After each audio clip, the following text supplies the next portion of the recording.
राष्ट्रीय उच्च मार्ग 154 पठानकोट मंडी के प्रथम चरण के विस्तारीकरण का निर्माण कार्य युद्ध स्तर पर चल रहा है, लेकिन भूमि मुआवजा देने में राज्य सरकार ने केंद्रीय भूतल परिवहन मंत्री नितिन गडकरी के आदेशों की अवहेलना की है। यह आरोप आज प्रदेश कांग्रेस प्रवक्ता सुदर्शन शर्मा ने जसूर में पत्रकारों को संबोधित करते हुए प्रेस वार्ता के दौरान लगाए। सुदर्शन शर्मा ने कहा कि केंद्रीय मंत्री नितिन गडकरी ने चंडीगढ़ में प्रेस वार्ता के दौरान कहा था कि यदि राज्य सरकार राजी है तो केंद्र सरकार भू अधिग्रहण कानून 2013 के अंतर्गत मुआवजा देने को तैयार है।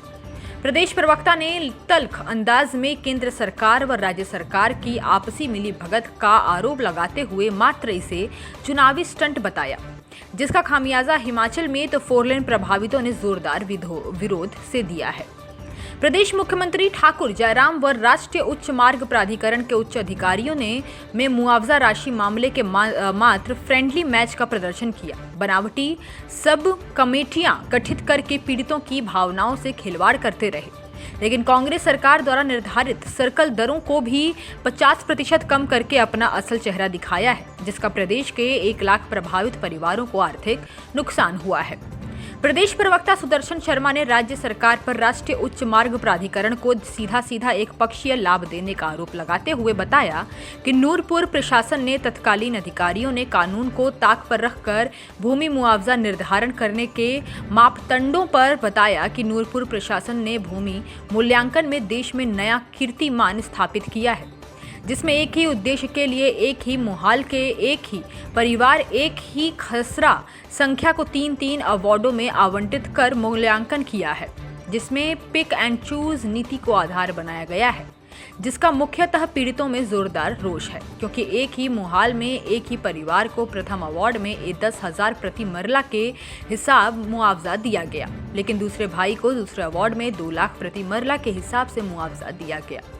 सरकार के पास ऐसा कौन सा पैमाना हाथ में लग जाता है कि एक ही दिन में मार्केट में दरों में फर्क आ जाता है, जो कि संदेह के घेरे में है। भवन निर्माण सामग्री में भारी उछाल आने से पीड़ित परिवार चिंतित है, क्योंकि प्राधिकरण द्वारा भवनों की कीमत का मूल्यांकन निर्धारण 2014 को आधार बनाया गया है, जबकि भुगतान 2022 को किया जा रहा है। 2014 में स्टील 4,000 प्रति क्विंटल था,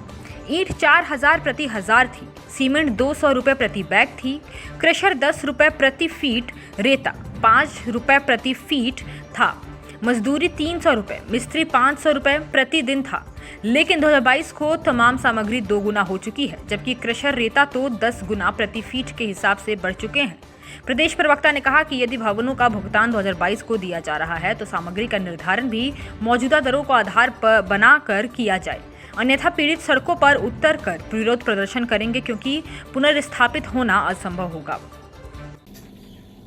अभी मौजूदा स्थिति ये चल रही है, हमारे जितने भी विस्थापित भाई हैं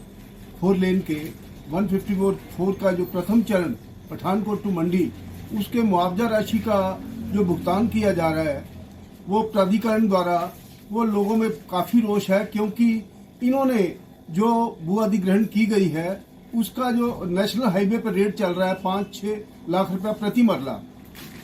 लेकिन इन्होंने 10,000 से लेकर 30,000 रुपये तक प्रति मरला रेट दिया है लोगों को, जो कि लोगों में बहुत बड़ी रिजेंटमेंट है। और उसके ऊपर फिर इन्होंने एक और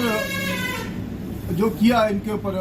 जो पीड़ित भाई हैं उनके ऊपर एक और हमला किया है। ये इनकी चालाकी है प्राधिकरण और सरकार की और